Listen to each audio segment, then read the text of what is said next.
Je ne commence plus une journée sans faire ça. Bonjour, je suis Christelle et bienvenue sur ma chaîne. Ici, on parle lifestyle, voyage, bien-être. Je te partage mes expériences pour apprendre à gérer ton quotidien autrement. Que l'on ait 40, 50 ans ou plus.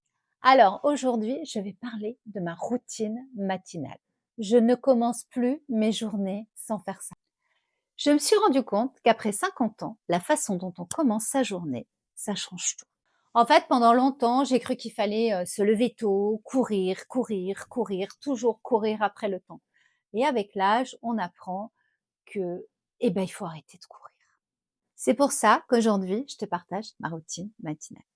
Alors, je me lève très tôt. En général, je me lève entre 5 heures moins le quart et 5 heures et quart à peu près. J'ai un petit rituel, ça fait quelques années maintenant que je le fais, donc mon corps est vraiment habitué, mon mental aussi est habitué à le faire.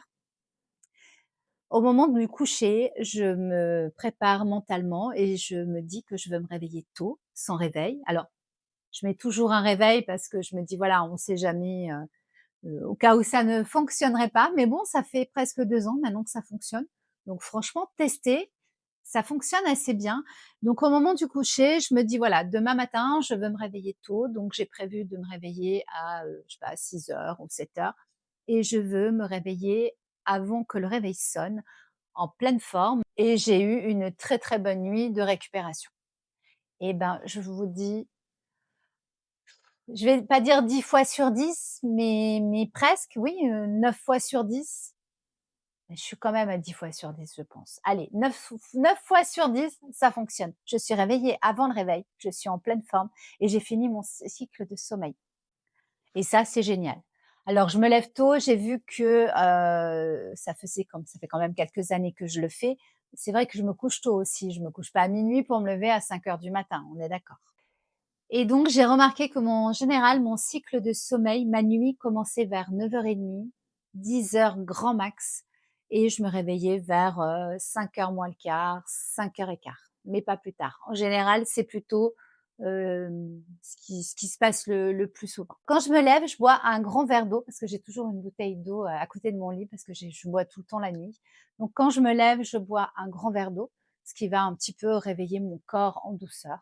Ensuite, je vais faire 5 à 10 minutes de méditation, visualisation. C'est pas la vraie méditation où on voit les gens faire des aumes, ou voilà, où on chasse nos pensées, pas du tout. Moi, ça va pas être ça ma méditation. C'est pour ça que je dis que c'est plutôt de la visualisation. En fait, je vais prendre 5 à 10 minutes, je vais me mettre dans une position confortable. Alors attention, je reste pas allongée au lit parce que sinon je me rendors. Donc je m'assois dans une position confortable, et comme je suis toujours la première levée à cette heure-là, que la maison est encore toute calme, je vais souvent dans le salon et je me pose, et donc je passe 5 à 10 minutes et je visualise ma journée, comment je veux qu'elle se déroule. Et du coup, ça me permet de passer une journée assez agréable parce que déjà mentalement, je sais ce que j'ai à faire, je sais ce que je veux faire. C'est un petit peu comme, si tu regardais ton agenda en disant: «Voilà, j'ai ça, ça, ça, ça, ça à faire».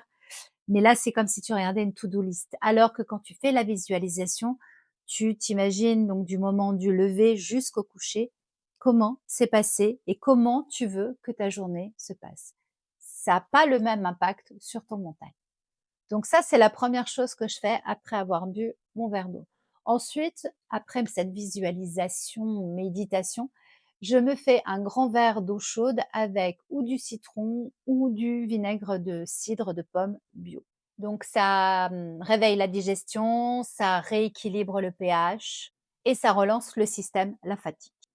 Alors après, il y a 2 options et ça dépend ce que je fais. Non. Alors ensuite, je me fais un matcha. Et j'ai 2 options. C'est-à-dire que si je pars au sport, après le matcha, je vais à la douche, je fais ma skincare et je pars au sport. Et si par contre, je vais faire du yoga, ah, on a une invitée. Et si par contre, je vais faire du yoga ou du pilates à la maison, je vais me faire 2 œufs avec le matcha. Donc une fois que j'ai décidé si je pars à la salle de sport ou si je fais du sport à la maison, je file à la douche et je prépare ma skincare. Donc après avoir pris mon petit déj, je fais le rituel du gua sha que je mets au frigo. C'est une amie qui m'a conseillé ça et c'est vrai que c'est pas mal du tout. Donc j'ai un petit bac dans mon frigo, dans la porte du frigo et donc je me passe, le gua sha, le rouleau de jade et c'est vrai que c'est un défroisseur, hein. Ça a un effet, donc comme il est bien froid parce qu'il est resté au frigo, je trouve que ça fait un bien à la peau, ça la rebondit et ça la défroisse. Après je file à la douche et je me fais ma skincare. Bien avoir, une jolie peau glowy, propre, me sentir fraîche. Je trouve que de se sentir frais, de sortir de la douche et d'aller au sport, ça m'empêche pas de prendre une douche après le sport, hein, mais je trouve que, je sais pas, ça donne de l'assurance, on se sent bien, on se sent frais, quoi. J'ai pas d'autres mots. Et donc après la douche, en général, ma skincare est assez simple. C'est un sérum de vitamine C et ensuite, je mets une crème hydratante et après je passe sur un petit maquillage, léger. Alors il y en a qui sont, pas team, maquillage quand ils vont au sport, d'autres, ils sont team maquillage, voilà, moi je suis douche, sentir bon, petit maquillage léger. Attention, je fais pas non plus un maquillage pour une soirée, mais petit maquillage léger pour aller au sport et voilà et je trouve que c'est agréable de se sentir belle quand on va au sport, même si c'est pour, une salle de sport, c'est pas bien grave, il y a pas de règle en fait. Donc voilà, ça c'est ma routine matinale. En général, je déroge très, très peu à cette routine. Il peut parfois, je ne peux pas faire ma visualisation ou quelque chose comme ça c'est plutôt le week-end quand je me lève un petit peu plus tard, parce que ça c'est ma routine matinale de la semaine ou quand je suis toute seule à la maison parce que mon mari, part, régulièrement en déplacement à l'étranger.